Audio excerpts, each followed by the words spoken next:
J'ai dit qu'il ne doit 15 millions, oui. Et son père était témoin, son chef de famille était témoin.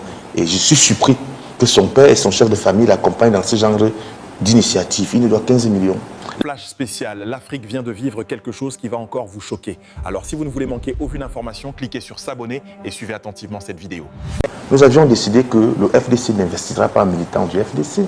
C'est pour cette raison qu'on a préféré investir quelqu'un qui venait de dehors. Hiram Yondi. Oui, quelqu'un qui venait de dehors, mais malheureusement, on est tombé sur un Feman.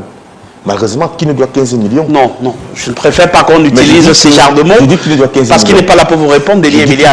C'est vrai que vous aviez fait des missives interposées, mais... Je dis qu'il ne doit 15 millions, oui. Et son père était témoin, son chef de famille était témoin.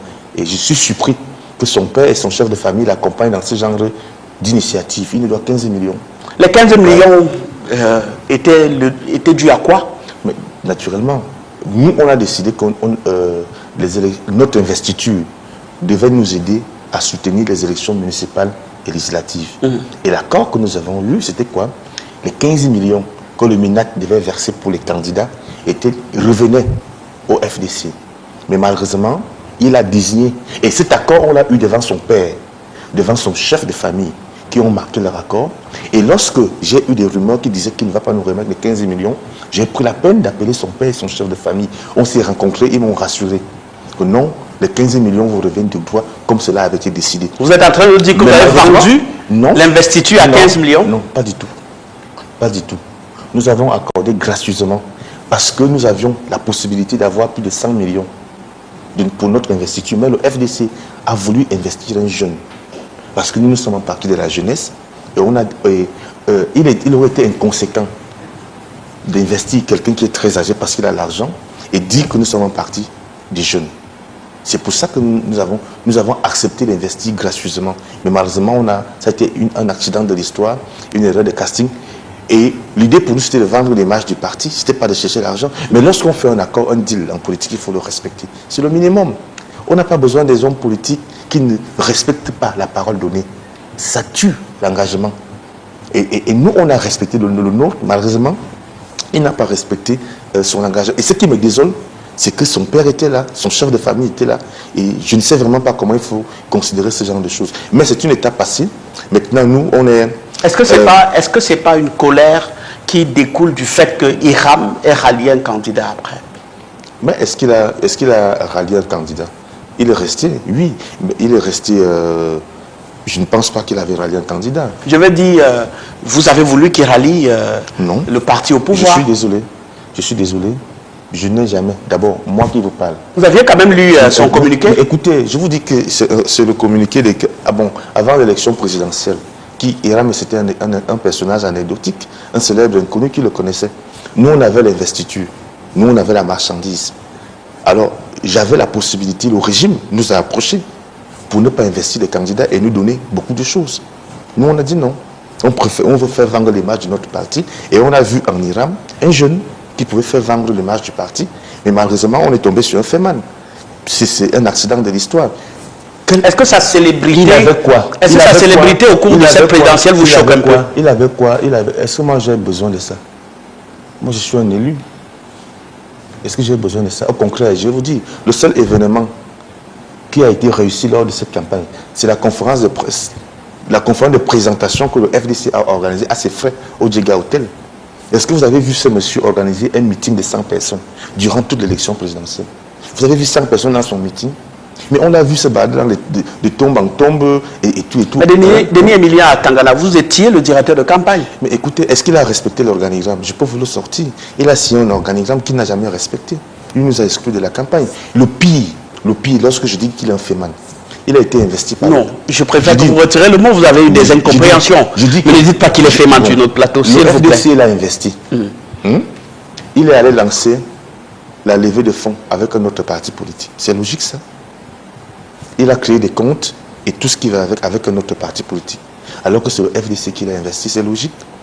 Lorsque les 15 millions sont tombés, il a désigné quelqu'un d'un autre parti politique pour aller prendre l'argent qui est revenu au FDC. Est-ce que c'est logique ça? Est-ce qu'on fonctionne comme ça? Est-ce qu'on fait des choses comme ça? Est-ce que c'est logique? Alors si on vous demandait aujourd'hui, Denis Emilia à Tangana, de nous dire qu'est-ce qui vous a mis en discorde avec Hiram Yondi? C'était quoi? Qu'est-ce qui nous a mis en discorde? Oui. D'abord, vous avez parlé de la question des 15 millions promis, ça vient qui n'ont pas été donnés. Ça vient même après. Oui, la discorde naît de quoi? La discorde naît du fait qu'il a fait des erreurs de jeunesse, de débutants. Il n'avait jamais fait la politique politicienne.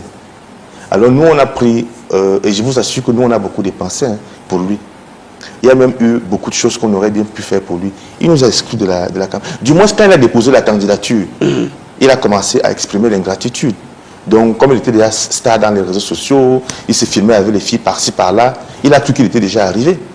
Et nous qui lui avons accordé l'investiture, il nous a mis de côté pour fonctionner avec un petit groupe qui malheureusement n'avait aucune expérience politique. Et voilà ce que ça a donné. Maintenant, on l'a laissé faire la campagne électorale. Et je dis bien, si vous avez les images de la conférence que nous on a organisée au Dega Hotel, la salle était pleine. Tout le monde était habillé. Il a fait une conférence de presse à Stanland Hotel. Il y avait qui? Comme journaliste même. La conférence de presse qu'on a fait, il a créé des problèmes avec tous les journalistes, le mépris des journalistes, le mépris de tout le monde. Est-ce que c'est comme ça qu'on se comporte? Donc vraiment, ça a été quelque chose, une étape. On est sorti de là, mais maintenant, on a pris des leçons. Le plus important pour nous aujourd'hui, c'est de nous préparer pour les municipales et législatives. Il a son parti politique, on lui souhaite bonne chance sur ce vent-là. Je ne sais pas si vous avez souvenance, à l'époque, nous avions organisé une conférence de presse avant l'élection présidentielle, où lorsque les gens faisaient le débat sur les coalitions, les alliances, nous, on avait de notre position que nous n'entrons pas dans les coalitions pour la présidentielle, mais nous sommes ouverts à travailler pour les coalitions, pour les élections locales. C'est là où ça commence. Parce que si aujourd'hui, nous travaillons avec plusieurs partis politiques et il y a des contacts qui sont en cours, ça permet que là où un parti politique est fort, on le renforce là-bas. Là où nous sommes forts, il nous renforce aussi. Et ça va permettre que chaque parti puisse quand même avoir le contrôle de certaines zones. Et ça fait que lorsque l'élection présidentielle arrive, on sait les atouts de tout un chacun, les faiblesses de l'autre. Donc, moi, je me sentais mal d'aller m'asseoir avec des gens qui nous parlaient de coalition, qui ne contrôlent même pas un seul village. Et c'est là le problème avec les acteurs politiques que nous avons. Vous allez aussi faire un constat. Avant l'élection présidentielle, il y avait au moins 100 personnes qui voulaient être candidats à l'élection, qui étaient les candidats déclarés. Voilà les élections municipales et législatives. Il n'y aura même pas, sur les 100 là, il n'y aura même pas 20 qui seront candidats pour les mairies et les députations. Vous comprenez? Mais Denis Emilia, est-ce que c'est pas prétentieux? Le bluff politique. Est-ce que c'est pas prétentieux de votre part de dire que collaborer avec des gens qui ne contrôlent même pas un seul village? On pourrait vous retorquer la même chose en disant en dehors de votre lait qui est natal, vous contrôlez. C'est maintenant qu'il faut collaborer. Oui. C'est maintenant. C'est aux élections locales qu'il faut collaborer. La collaboration sur l'élection présidentielle, quand on n'a pas une base, ne sert absolument à rien. C'est pas parce que quelqu'un a créé un parti politique où on n'est même pas sûr que sa femme est membre, qui vient s'asseoir avec vous et dit qu'il veut faire une coalition avec vous. Non. C'est maintenant. Sur quelle base faites-vous vos coalitions? Maintenant, la base, c'est quoi? Nous sommes à Yaoundé, par exemple. Il y a 7 communes. On s'assoit, on dit... Merci de t'abonner si tu ne l'as pas encore fait. Okay. Toi, tu penses que tu peux postuler avec ton parti dans quelle commune? Cette commune a 35 conseillers municipaux. Comme il faut 35 personnes. Alors, nous, au niveau du FDC, nous avons par exemple un bureau de ce côté où il y a 10 personnes. Les 10 personnes seront candidats avec ton parti politique. La même chose à la commune de Yaoundé Premier. Nous, on est mieux assis. Alors, et que vous avez 20 personnes là-bas ou 10, vous nous envoyez les 10 personnes qui viennent être candidats dans notre parti. Cela permet quoi? Cela permet qu'après les élections locales, si vous avez gagné Yaoundé 2, l'autre parti a gagné Yaoundé 5, tel parti a gagné Yaoundé tel, ça permet à chaque parti de contrôler une zone. Là maintenant on peut s'asseoir. On sait que s'il y a une élection présidentielle, monsieur, s'il y a une élection présidentielle, on sait que ton parti a les capacités de faire campagne à Yaoundé 2. Parce que vous contrôlez la mairie Yaoundé 2. Les bureaux de vote de Yaoundé 2, vous allez envoyer des représentants et on aura les PV. Alors, lorsque vous me demandez de m'asseoir avec quelqu'un qui ne contrôle même pas un village, quelle sera son utilité dans la coalition? Pour ces élections locales qui pointent à l'horizon, vous comptez postuler dans quelle mairie, dans quel arrondissement? En ce moment, nous faisons des consultations. Cette semaine qui finit d'ailleurs, nous avons été dans plusieurs arrondissements. Au niveau du littoral, il y a un travail important qui se fait, même à l'est. puisque je peux vous dire que le FDC est présent dans les 10 régions. Nous avons nos bureaux qui sont dans les 10 régions.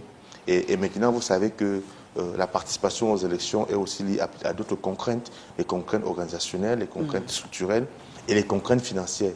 Donc, nous sommes en train de travailler ces questions et nous sommes convaincus que nous aurons plusieurs listes. Et en ce qui me concerne personnellement, je postulerai d'abord pour la mairie et ensuite pour un siège de député à l'Assemblée nationale.